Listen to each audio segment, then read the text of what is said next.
Menggali inspirasi dari Ratu Kalinyamat. Assalamualaikum warahmatullahi wabarakatuh. Kembali kita jumpa lagi untuk menggali inspirasi dari para tokoh bangsa. Sosok yang akan kita gali kali ini adalah sosok perempuan yang sangat luar biasa yang bernama Ratu Kalinyamat. Ratu Kalinyamat ini adalah seorang pemimpin di daerah Jepara. Beliau adalah putra dari Sultan Trenggono. Dan beliau memimpin pada saat Demak sedang dalam masa krisis karena konflik politik akibat perebutan kekuasaan. Jadi setelah Sultan Trenggono wafat, terjadi perang saudara. Di satu sisi yaitu antara Haryo Penangsang, gitu, yang dikenal juga dengan Haryo Jipang, yang menuntut supaya dia bisa menjadi sultan di Demak menggantikan Trenggono. Selain itu, huru-hara yang dilakukan oleh Haryo Penangsang ini juga sebagai bentuk penuntutan balas karena ayahnya Pangeran Sidolaban dibunuh oleh Sunan Prawoto. Nah, atas dendam inilah kemudian Haryo Penangsang ini membunuh Sunan Prawoto yang dianggap sebagai pembunuh dari Pangeran Sidolaban. Bahkan dalam konflik ini, Pangeran Hadirin yang merupakan suami dari Ratu Kalinyamat juga ikut terbunuh. Nah, inilah beberapa gambaran ya mengenai konflik yang terjadi di Demak pasca Sultan Trenggono.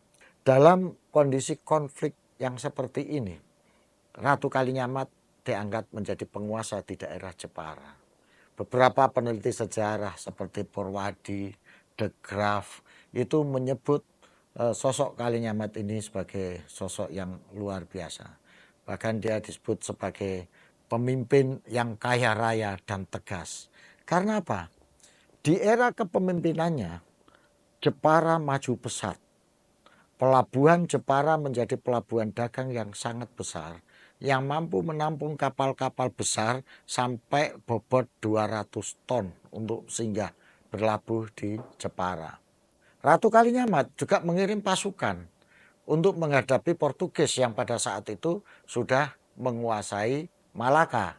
Nah, sebagaimana tercatat dalam sejarah, saudaranya Ratu Kalinyamat yang namanya Pangeran Adipati Unus itu menyerbu Portugis yang sudah menguasai Malaka dan gugur dalam pertarungan. Maka Pangeran Adipati Unus ini juga disebut dengan Pangeran Sabrang Lor, yang yaitu pangeran yang melakukan penyerbuan ke wilayah pantai utara, Sabrang Lor, menyeberang pantai utara untuk menghadapi Portugis dan gugur di medan perang. Di era Ratu Kalinyamat, menghadapi penyerbuan ke Malaka menghadapi Portugis ini tetap dilanjutkan. Beliau mengerahkan sekitar 4.000 pasukan yang dibawa oleh 40 kapal dari pelabuhan Jepara pada saat itu. Nah, dan yang menarik lagi, Ratu Kalinyamat ini juga berhasil mengintegrasikan beberapa kesultanan dan kerajaan yang ada di Nusantara, terutama yang ada di pantai utara.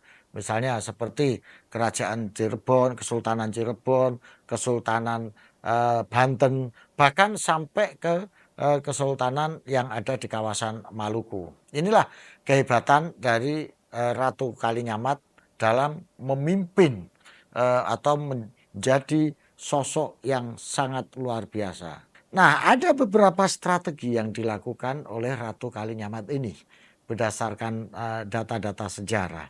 Yang pertama, saya menyebutnya dengan diplomasi keluarga. Karena apa? Untuk mengintegrasikan kekuatan-kekuatan atau kerajaan-kerajaan ini, satu, Ratu Kalinyamat itu mengambil suami dari Kesultanan Aceh. Pangeran Hadirin ini adalah masih dari kerabat dari Aceh. Yang kedua, Ratu Kalinyamat mengambil anak angkat dari Kesultanan Cirebon, sehingga hubungannya menjadi semakin akrab antara Demak dengan Cirebon. Selain itu, Ratu Kalinyamat juga melakukan hubungan diplomasi kultural dengan kerajaan Banten. Sehingga melalui gerakan-gerakan kultural ini, diplomasi kultural ini, terjadi suatu sinergitas yang utuh antara kesultanan-kesultanan yang ada di Nusantara ini. Dari sinilah Ratu Kalinyamat membangun kekuatan, termasuk kekuatan militer. Yang kedua, Ratu Kalinyamat membangun kekuatan dengan cara memperkuat ekonomi.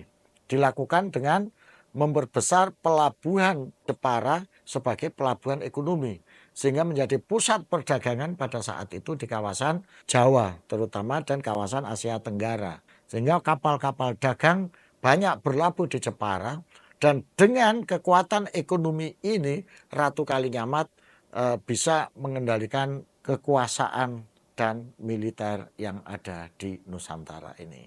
Yang menarik lagi, Ratu Kalinyamat ini juga seorang spiritualis.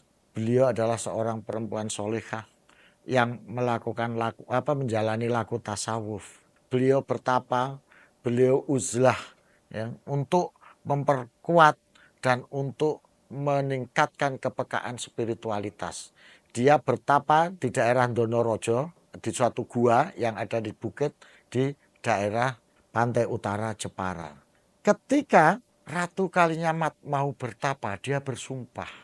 Karena suaminya meninggal, ya, dibunuh oleh Haryo Penangsang, gitu. Dia bersumpah, istilahnya bahasa Jawa waktu itu. Topo Wudo Sinjang Rikmo. Itu kalau diterjemahkan letterlek, bertapa telanjang bulat, hanya menutup aurat dengan rambut. Ini banyak disalahpahami. Sehingga tempat pertapaan Nyai Ratu Kalinyamat ini, beberapa waktu yang dulu waktu saya kecil itu dijadikan tempat mencari berkah para PSK.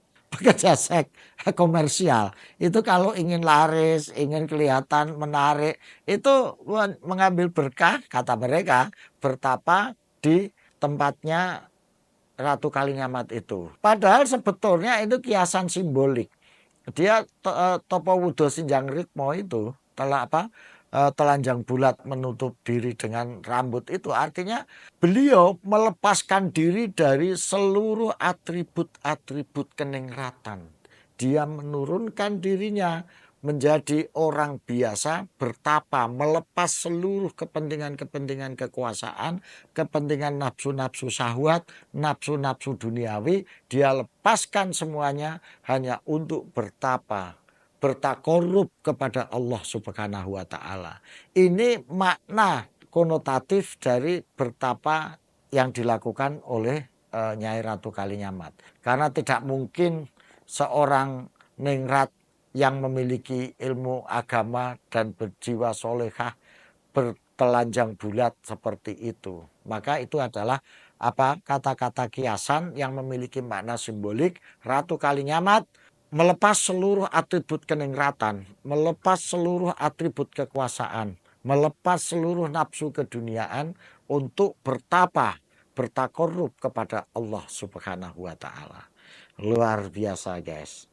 Seorang perempuan hebat yang menguasai dunia ekonomi, menguasai dunia militer, menguasai dunia politik, dan beliau adalah seorang perempuan, Ratu Kalinyamat.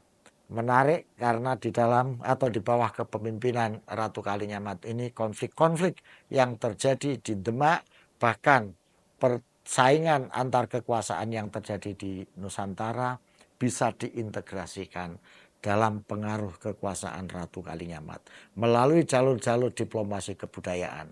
Sehingga bangunan kekuatan ini bisa diikat atau dipersatukan oleh Ratu Kalinyamat untuk melawan pemerintahan Portugis yang pada saat itu sudah menguasai Malaka.